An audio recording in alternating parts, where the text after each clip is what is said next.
Stále trváte na tom, že chcete dostat trest smrti? Když mě popraví, můj čin bude mít větší cenu. Vážení, prosím, abyste přijali tento list jako dokument. Po 13 let vyrůstám v pařátech takzvané dobré rodiny. Jsem byta a týrána. Oběť dospělých a hračka školních dětí. Vím, že jsem psychopat. Mám přezdívky. Dračice, mumie, nalomený anděl, spící pana. Moje trapiče jsou nemilosrdní. Jsem zrůdný člen stáda a černá ovce rodiny. Nemám přítele, nikdy mít nebudu, upadám v zoufalství a výsledek útěky ze školy, z domova, ze života. Ale Olgo, ty nejseš moc zvyklá zdravit lidi, co? Psychiatrická léčebna není určena pro odpočinek, je to nemocnice. Hepnarová si fakt nechutná.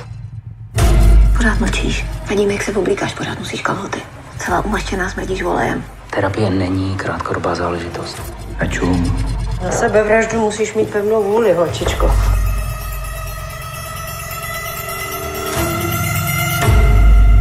Toto je můj rozsudek. Já, Olga Hepnarová, oběť vaší bestiality.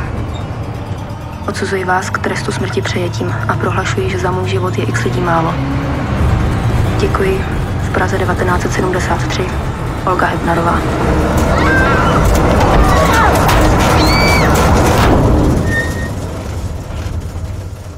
Proboha ženská, co jste to udělala?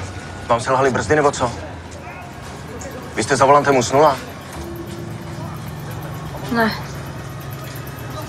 Udělala jsem to schválně.